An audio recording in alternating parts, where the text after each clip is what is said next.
Hey Hedgies, I'm on here for a Wednesday morning prickle. It's so good to have you, and it's so good that you guys are here so that I don't feel like I'm just recording into the void. I can look at your faces as I'm teaching. So this is actually, I don't know if teaching at this point, I'm like, you know what? Maybe I'm comfortable with not necessarily being an expert because I was never an expert in what I was teaching. I had just been a really good student who was then able to transport that knowledge to my students. And so I just wanted to share a little big part of a podcast that I had been listening to. And I wanted to share that with you. So this is the title real quick. Andrew Huberman, you may be hearing his name around. He is a big name in neuroscience. And if you are in Quill Cup, even for a week, you know that we value neuroscience. And Andrew Huberman talks about learning effectively and how to train your brain for optimal performance. And I was like, well, that sounds really interesting.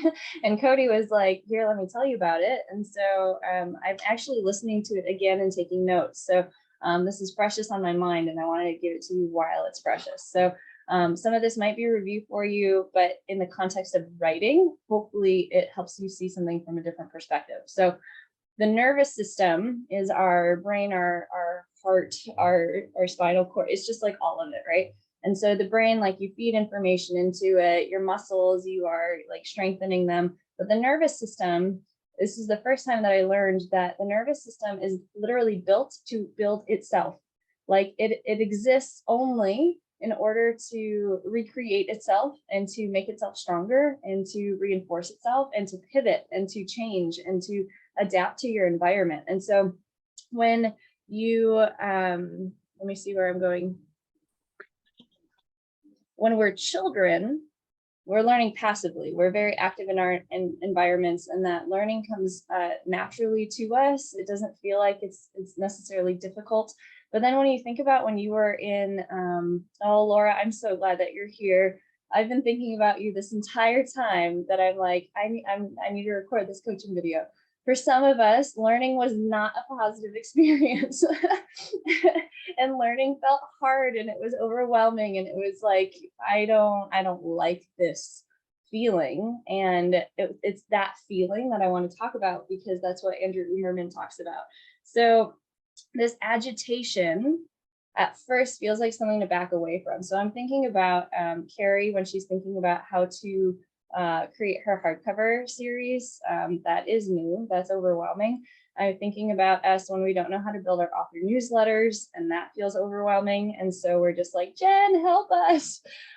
Anything that feels just kind of out of reach, and it is, because we literally don't have the resources for it and the knowledge for it. That's our nervous system going through a period of agitation. Okay, that word agitation is really important, because it's not something, Andrew Huberman says, I love that name, Huberman.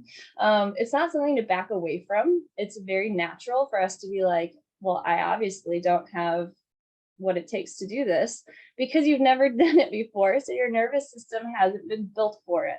But your nervous system is built to build itself, which means that we are inherently learners. We're inherently learning all the time, and we get to choose what we learn. So if we decide like, okay, this writing thing, I think it's something I actually want. I don't think it's something that my ego wants.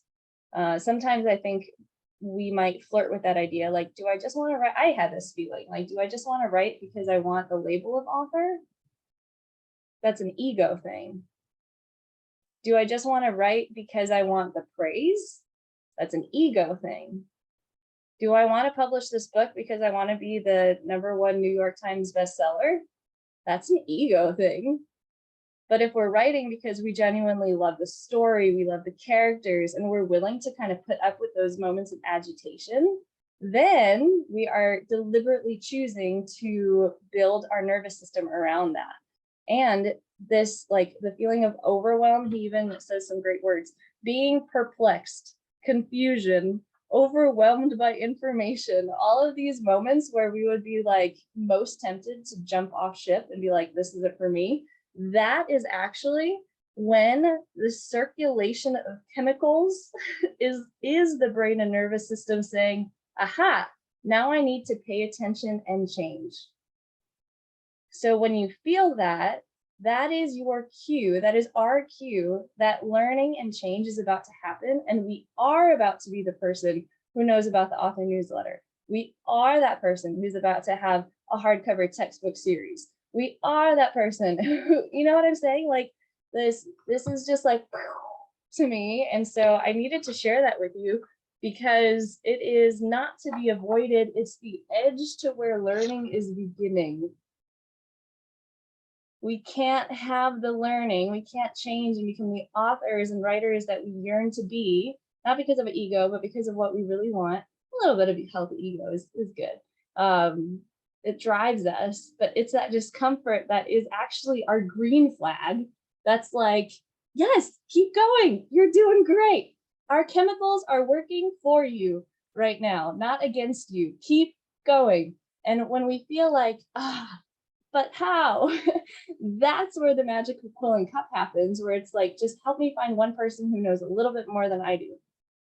And then that person exists somewhere.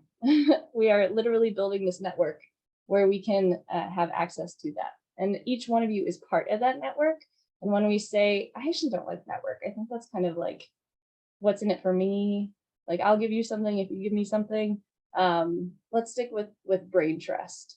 You know, this is where we find our collective knowledge. So, all right, hedgies, anytime that you feel that, oh my God, what am I doing? That is your nervous system doing a happy dance and getting ready to help you be that writer that you want to be. I will see you in the Slack or in a prickle. Bye.